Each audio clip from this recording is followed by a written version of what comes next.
Now, when you say civilization's fragile, do you mean because of this COVID-19 that's going on right now? What's that? I never heard of it. It's this thing. Yeah, no. It's like some people just get a cough. No idea what you're talking about. Other people, it gets much worse. I mean, this certainly has taken over the mind space of the world to a degree that is quite shocking. Yeah.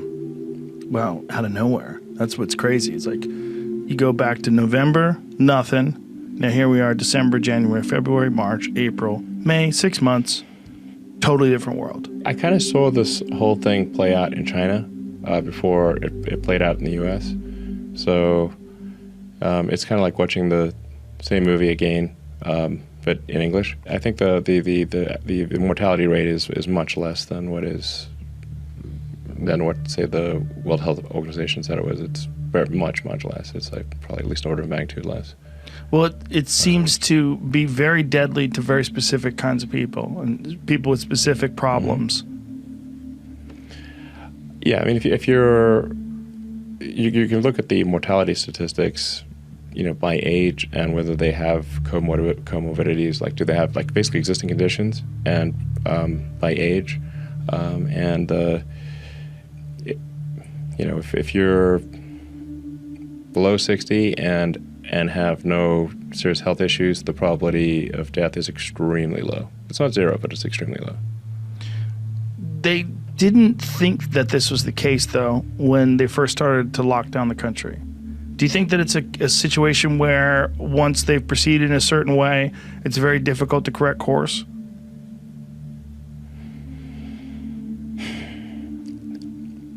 It's almost like people really wanted a panic. So it's quite crazy.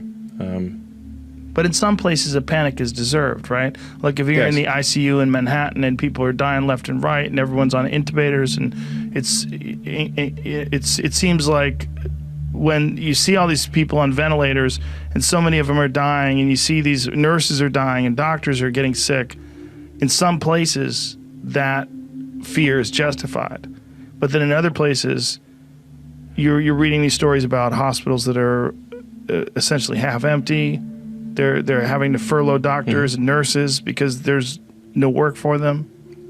Most of the hospitals in the United States right now are half empty. In some cases, they're at 30% capacity. And is this because they've decided to forego elective procedures and normal things that people would have to go to the hospital for?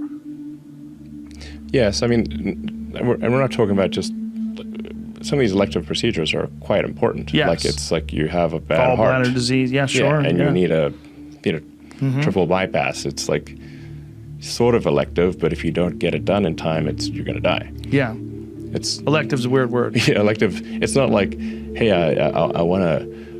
It's not like plastic surgery or something. It's more like my hip is. I'm in extreme pain because my hip's blown out, or my knee, and I don't want to go to the hospital. I can't go to the hospital to people in extreme pain, people that need a kidney, like people that have like quite serious issues that are choosing not to go out of fear. So I think it's a problem. It's not good. It seems like the state of public perception is shifting. It is. Like people are taking some deep breaths and relaxing, and because of the statistics and essentially across the board, it's being recognized that it's not as fatal as we thought it was. Still dangerous, still worse than the flu, but not as bad as we thought or we feared it could be. I mean, objectively, the mortality is much lower. Like at least a factor of 10, maybe a factor of 50 lower than initially thought. Do you think that the current way we're handling this, the social distancing, the masks, the locking down, does this make sense? Is it adequate? Or do you think that we should move back to at least closer to where we used to be? Well, I think proper hygiene is a good thing no matter yes. what. Wash your hands and if you're coughing, stay home or wear a mask. This yes. is not good. Like they do that in Japan, that's like normal. Yeah. If you're ill, you wear a face mask and you don't cough on people. I think that would be a great thing to adopt in general throughout the world. Washing your hands is also good. I think there's definitely some silver linings here in improved, hygiene and an awareness of potential. Yes, and I think this has shaken up the system. The system is like somewhat moribund with a lot of layers of bureaucracy, and I think that we've cut through some of that bureaucracy. And if we, at some point, there probably will be a pandemic with a high mortality rate. There's debate about like what's high, but I mean like something that's killing a lot of 20-year-olds, let's say. Like it's if you had like Ebola type of mortality, Spanish flu, something that attacks the immune systems of healthy people. It's like killing large numbers of young healthy people. That's define that as like a high mortality. Then this is at least practice for something like that. And I think there's given it's just a matter of time that there will be eventually some such pandemic. I think there's a good chance, it's highly likely, I think, coming out of this that we will develop vaccines that we didn't have before for coronaviruses and other viruses, and possibly cures for these. And our understanding of viruses of this nature has improved dramatically because of the attention that it's received. So there's definitely a lot of silver linings here. And potentially, if we act correctly. Yeah. There's, I think there will be some amount of silver lining here no matter what. Hopefully it could be more silver lining than less.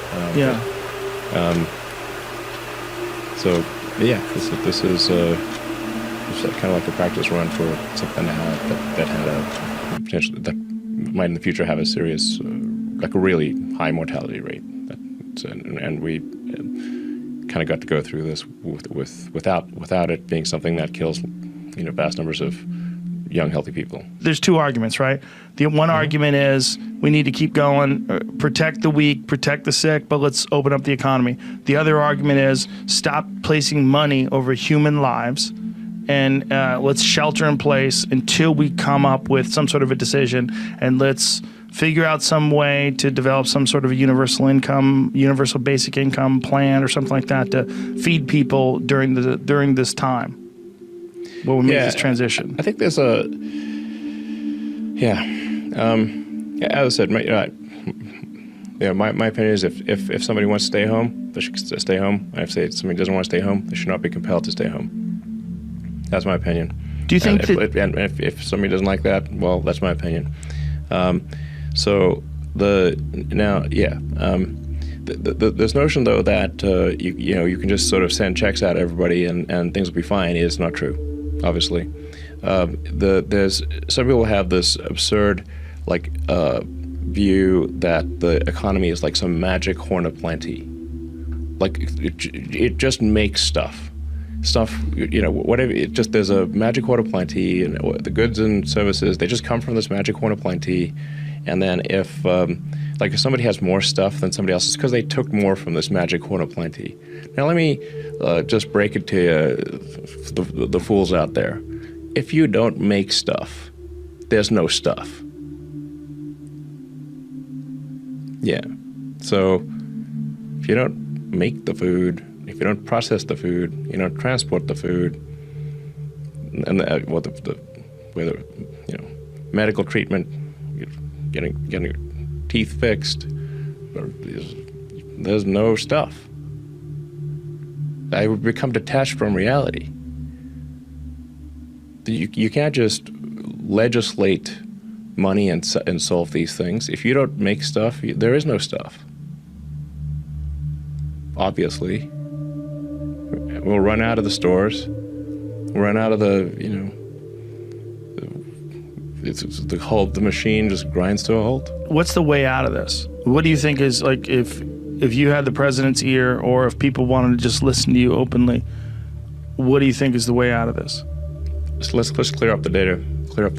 So, like I said, something should be recorded as COVID only if it is somebody has been tested, has received a positive positive COVID test, not if they simply have symptoms, one of like 100 symptoms. And then if it is a COVID death, it must be separated. Was COVID a primary reason for death, or did they also have stage 3 cancer, heart disease, emphysema, and got hit by a bus and had COVID? Yeah, I've read all this stuff about that, about them diagnosing people as a COVID death despite other variables. This is not a question. This is what is occurring. And where are you reading this from? Where are you getting this from? The public health officials have literally said this. This is not a question mark. Right. But this is unprecedented, right? Like if someone had the flu but also had a heart attack, they would assume that person died of a heart attack. Yes. Yeah. So this is unprecedented. Is this because this is such a popular, I don't want to use that word the wrong way, but that's what I mean, a popular subject? And financial incentives. Yes, and like I said, this is not some sort of a moral indictment of sort of hospital administrators. It's just they're in a tough spot here. They actually don't have enough patients to pay everyone without furloughing doctors and firing staff, and they're potentially going bankrupt. So then they're like, okay, well, the stimulus bill says if we get all this, money, if we say if it's a COVID death, I'm like, okay, they coughed before they died. In fact, they're not even diagnosed as COVID. They simply, if you had weakness, a cough, shortness of breath. Like, frankly, I'm not sure how you die without those things. Yeah. Right. There's so many different things that you could attribute to COVID too. There's so many symptoms. There's diarrhea, headaches, dehydration, cough. Yeah. Yes, but to be clear, you don't even need to have gotten a COVID diagnosis. Right. You simply need to have had one of many symptoms and then have died for some reason, and it's COVID. So then it makes the death count look very high. And then we're then stuck in a bind because it looks like the death count's super high and not going down like it should be. And now, so then we should keep whatever, keep the shelter in place stuff there and keep people in their home, confine people to their homes. So we need to break out of this. We're stuck in a loop. Yeah. And I think the way to break out of this loop is to have clarity of information. First of all, we need real data. We need just parse out the data. Don't lump it all together. No. And then if you give people, just parse out the data better, clearer information about like I said, was this an actual COVID diagnosis, or was it or did they get the test and the test came back positive, or do they just have some symptoms? Just parse those two out, and then parse out just if somebody died, did they die? Did they even have a COVID test, or did they just have one of many symptoms? Like how do you die without weakness? I don't know. Right, it's impossible, basically. Yeah, that's a good point. If you're going to die, you're going to have shortness of breath, weakness, and you might cough a little. So was it quantified? What was it? Yeah, did that person die? Did they actually have a COVID test, and the test come back positive? And then if they died, did they die where COVID was? It doesn't have to be the main cause, but it was a significant contributor to their death. Or was it not a significant contributor to the death? Right. It's not as simple as just because you had COVID killed you. It's definitely not. Right. Yeah. Yeah. I mean, people die all the time, and they have like flu and other colds, and we don't say that they died of those flu and other colds.